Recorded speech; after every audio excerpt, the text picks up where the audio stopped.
নমস্কার, আমি জ্যোতিষী অনিকেত। আমার ইউটিউব চ্যানেলে আবার সকলকে স্বাগত। আজকে একটি খুব ভালো বিষয় নিয়ে আপনাদের সামনে তুলে ধরব। সেই বিষয়টি হলো যে আপনি আপনার মানি ব্যাগকে কেমনভাবে যত্ন নিলে, আপনার মানি ব্যাগের মধ্যে কী রাখলে আপনার জীবনে সবসময় অর্থ থাকবে, আপনার জীবনে কখনোই অর্থের অভাব ঘটবে না। সারা জীবন আপনার মানি ব্যাগে কিন্তু অর্থে পরিপূর্ণ থাকবে। তাহলে চলুন দেরি না করে শুরু করা যাক। প্রথমেই বলে রাখি, মানি ব্যাগ সর্বদা চামড়ার মানি ব্যাগ কিনবেন, আসল চামড়ার মানি ব্যাগ কিনবেন, কখনোই ফোমের মানি ব্যাগ কিনবেন না। চামড়ার মানি ব্যাগ ব্যবহার করবেন।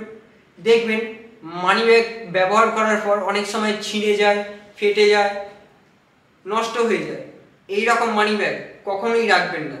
এইরকম মানি ব্যাগ রাখলে কিন্তু আপনার জীবনে অর্থ আসতে নানা রকম বাধা বিঘ্ন সৃষ্টি হবে। এরপরে যে বিষয়টা নিয়ে আসছি সেটা হলো, মানি ব্যাগের ভিতর কখনো কোনো প্রকার জঞ্জাল, কাগজপত্র, পুরনো কাগজপত্র, অপ্রয়োজনীয় কোনো জিনিসপত্র কিন্তু কখনোই মানি ব্যাগের মধ্যে রাখবেন না। এর ফলে কিন্তু আপনার জীবনে অর্থ আসবে না, অর্থ আসতে বাধাপ্রাপ্ত হবে। তাই এই বিষয়টি কিন্তু বিশেষভাবে খেয়াল রাখবেন। তারপরেই হলো, মানি ব্যাগের মধ্যে কীভাবে আপনি টাকা রাখবেন। প্রথমেই বলে রাখি, মানি ব্যাগের মধ্যে টাকাটি কখনো ভাঁজ করে রাখবেন না, টাকা সোজা করে রাখবেন, একদম সোজা করে টাকাটা মানি ব্যাগের মধ্যে রাখবেন এবং মানি ব্যাগের প্রথম খাপে সবসময় টাকা রাখবেন। দেখবেন আপনার মানি ব্যাগ সবসময় পরিপূর্ণ থাকবে। এখন মেনেই দেখুন না টোটকাগুলি, খুব ভালো উপকার পাবেন। তারপরে মানি ব্যাগের মধ্যে যদি পারেন একটি লক্ষ্মী গণেশের রূপোর কয়েন কিন্তু আপনি মানি ব্যাগের মধ্যে রাখতে পারেন, তাহলেও কিন্তু আপনার জীবনে কখনো অর্থের অভাব ঘটবে না। এবার চলে আসছি যে কী টোটকা প্রয়োগ করলে আপনার মানি ব্যাগে সবসময় অর্থ থাকবে। প্রথমেই বলে রাখি, মানি ব্যাগের মধ্যে বিজোড় সংখ্যায় গোমতী চক্র রাখুন। মানি ব্যাগের মধ্যে বিজোড় সংখ্যায় গোমতী চক্র রাখুন, দেখবেন খুব ভালো উপকার পাবেন। তারপরেই বলছি যে মানি ব্যাগের মধ্যে সর্বদা সবসময় একটি কাঁচা অশ্বত্থ পাতা মানি ব্যাগের মধ্যে রেখে দেবেন।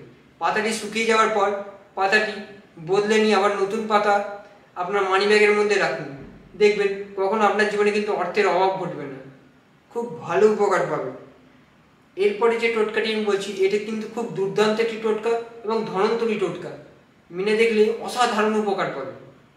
দেখবেন যারা নাচনেওয়ালি, তাদের থেকে আপনি যদি একটি কয়েন অর্থের বিনিময়ে যদি আপনি একটি কয়েন তাদের থেকে নিতে পারেন এবং সেই কয়েনটি যদি আপনি আপনার মানি ব্যাগের মধ্যে রাখতে পারেন, দেখবেন আপনার মানি ব্যাগে কোনোদিন অর্থের অভাব হবে না। আমি লিখে দিচ্ছি, কোনো দিন অর্থের অভাব হবে না।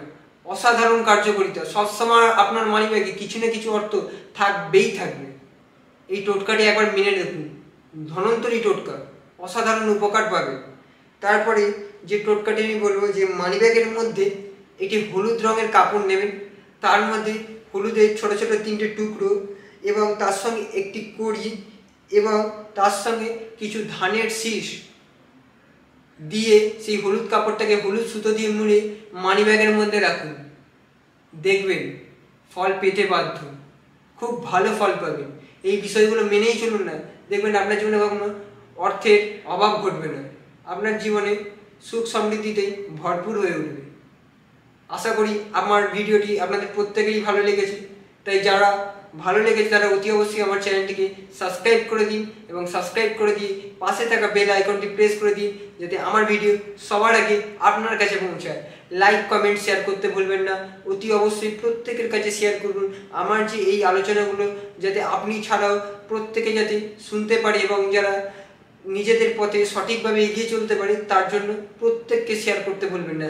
বেশি বেশি করে কমেন্ট করুন, যাতে আমি প্রচুর পরিমাণে উৎসাহিত হয়ে আপনাদের জন্য নানা রকম আর অন্যান্য রকম আলোচনা আমি আপনাদের সামনে তুলতে পারি। নমস্কার, আমি আসছি আবার পরের এপিসোডে নানা রকম তথ্য নিয়ে। চোখ রাখুন আমার